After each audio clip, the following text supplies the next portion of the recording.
called the Miranda Act, and it says that you can't even touch his ass. I do not want to touch his.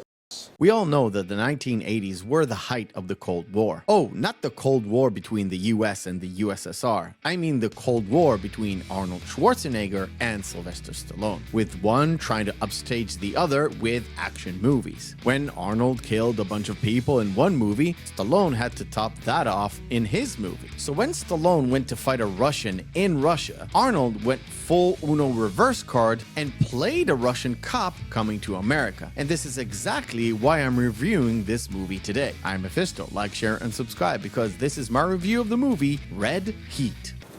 Do you know Miranda? Never heard of the bitch.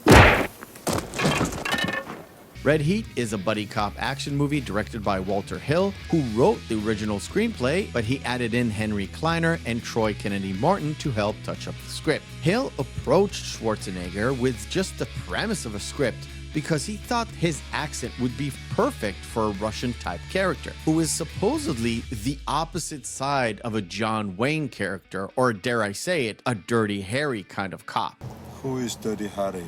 And all Walter had going for him was a scene where Danko walks into a cafe bar and rips a guy's leg off to reveal the drugs. Cocainum. Arnold, of course, was ecstatic and agreed, and the production went underway. But as always, when it comes to a good idea and an unfinished script, you are setting yourself up for problems. During the shoot, the script was constantly rewritten, and more writers were hired just to help out finishing the scenes. But Walter Hill made everything work. Everything okay? Yes, fine. No problems. What about that sack of laying on the sidewalk? He lives here.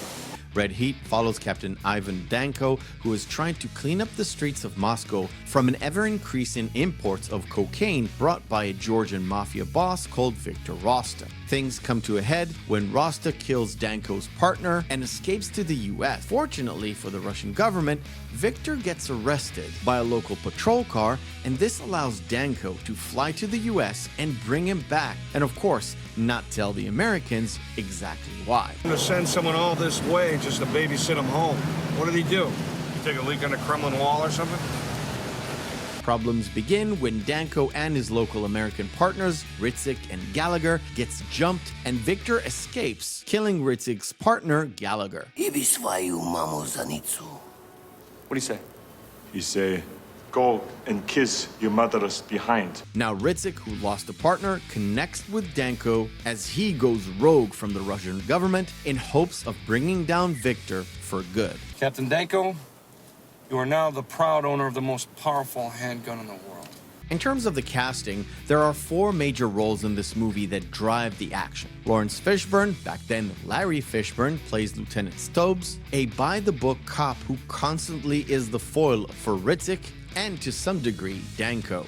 I did love him as this stuck-up, brown-nosed kind of a character who serves as a lackey for the captain, but also gives you that guy you love to hate and maybe punch in the face sometimes, even though he is essentially a good guy. The 2 Russian suits that showed up out at the hospital, they want Danko, want him in a big way. Peter Boyle plays Captain Lou Donnelly, who plays right into your stereotypical police captain in a buddy cop movie. But there is something extra, and it's very subtle, but you can kind of see the dad character from Everybody Loves Raymond. And sprinkled within all that is some new age stuff that would be more pronounced in the late 90s and early 2000s, with the whole keeping yourself calm style Joey Pantoliano in Bad Boys 2.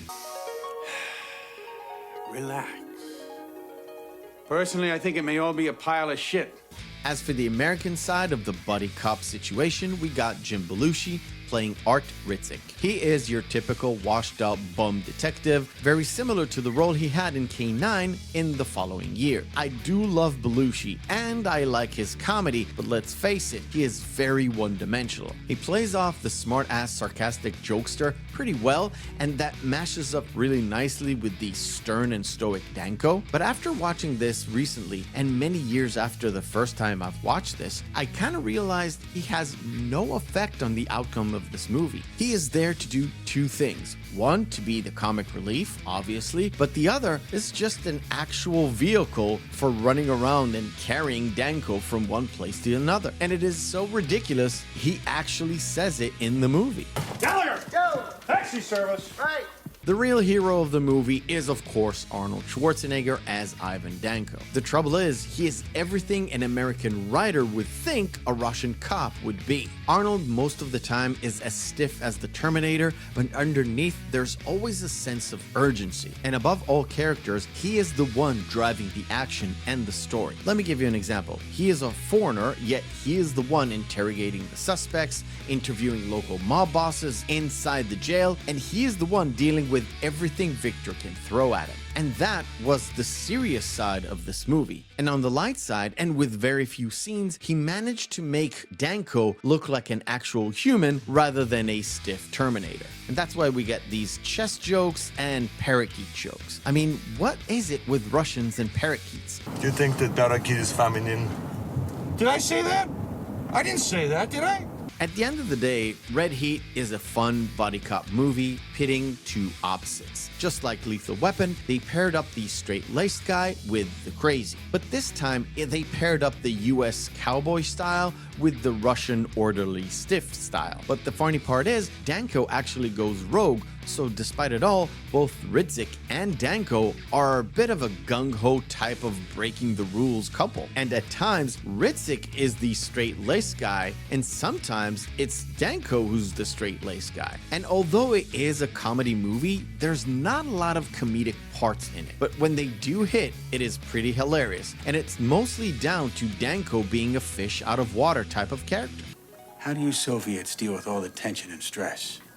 Vodka. I will happily recommend you check this movie out. It's not the best buddy cop movie in the world, but it is solid despite the constant rewrites behind the scenes and the changing of Danko's backstory, which I won't get into in this review because it doesn't really affect the outcome of how fun this movie is. Plus, you get a chance to see how Lawrence Fishburne can act just a little bit out of pocket, so you should definitely check it out. Soviet method is more economical.